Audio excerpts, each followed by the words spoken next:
یہ مسئلہ آج کے ٹائم میں زیادہ جو اس کو ابھارا ہے وہ ہماری ایک بہت معتبر استاد ہیں فرحت ہاشمی صاحبہ. انہوں نے اس چیز کو بہت زیادہ امبیگس کر دیا ہے اور بعض اہل حدیث حضرات کی طرف سے بھی یہ رعایت نکالی گئی ہے کہ جو ٹیچرز ہیں یا جو حافظہ ہیں تو پھر اگر وہ مثال کے طور پر 7 دن یا 10 دن تک اس طرح گردان نہیں کریں گی تو پھر وہ بھولنے کا امکان. سب سے فرسٹ پرائورٹی پر اللہ کا کلام. اب اس کے اندر ہی واضح پتہ چل گیا کہ نماز سے دور رہو. اور نماز یاد رکھیں قرآن کی تلاوت کا نام ہے.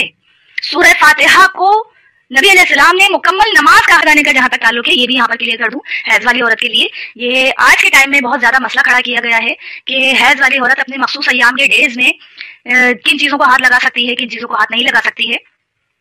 تو صحیح بخاری شریف اور صحیح مسلم شریف کی حدیث مبارکہ ہے. امی عائشہ رضی اللہ تعالیٰ عنہا جو ہیں وہ راویہ ہیں اس حدیث کی. اور کہ آپ علیہ السلام جب کبھی اعتکاف کی حالت میں ہوتے تھے اور اعتکاف کی ہی حالت میں حجرے کے اندر اپنا سر مبارک داخل کیا کرتے تھے کے حوالے سے کیونکہ آپ علیہ السلام کے سر مبارک پر بال مبارک بہت زیادہ گھنے تھے. تو حضرت عائشہ رضی اللہ تعالیٰ عنہا فرماتی ہیں کہ میں آپ علیہ السلام کا سر مبارک دھو دیا کرتی تھی جبکہ میں حیض کی حالت میں ہوا کرتی تھی.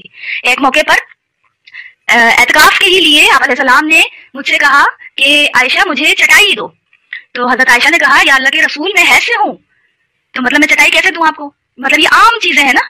علیہ وسلم نے کہا عائشہ حیض تمہارے ہاتھوں میں گھس گیا ہے کیا؟ ہاتھ تو پاک ہیں, ہاتھوں سے چٹائی اٹھا کر دے دو. تو اس سے کیا بات واضح ہو رہی ہے کہ حیض والی عورت مسجد میں داخل نہیں ہو سکتی ہے لیکن باقی عام چیزوں کو ہاتھ لگا سکتی ہے, ہاتھ ناپاک نہیں ہوئے ہیں. اس کے علاوہ میاں حیض کے حوالے سے یہ بھی بتاتی ہیں کہ میں حیض کی حالت میں ہوا کرتی تھی اور آپ علیہ السلام میری گود میں سر رکھ کر قرآن مجید کی تلاوت فرما لیا کرتے تھے. اب دیکھیں اس ایک بات سے کتنے مدنی پھول نکل جاتے ہیں کہ امی عائشہ یہ نہیں کہہ رہی ہے کہ میں حیض سے ہوتی تھی, آپ علیہ السلام میری گود میں سر رکھے ہوتے تھے اور آپ علیہ السلام تلاوت کرتے تھے, پیچھے پیچھے میں بھی تلاوت کر لیتی تھی. نہیں, وہاں پہ یہ وضاحت کر رہی ہے کہ وہ عورت اس طریقے سے ناپاک نہیں ہے, اس کو چھوا بھی جا سکتا ہے, اس کی گود میں سر رکھ کر آپ علیہ السلام تلاوت کر رہے ہیں لیکن تلاوت آپ علیہ السلام کر رہے ہیں, امی عائشہ نہیں کر رہی ہیں. تو یہ بات سمجھ میں آتی ہے کہ نہ قرآن مجید کو حیض والی عورت ہاتھ لگائے گی اور نہ ہی حیض کے ڈیز میں تلاوت کرے گی.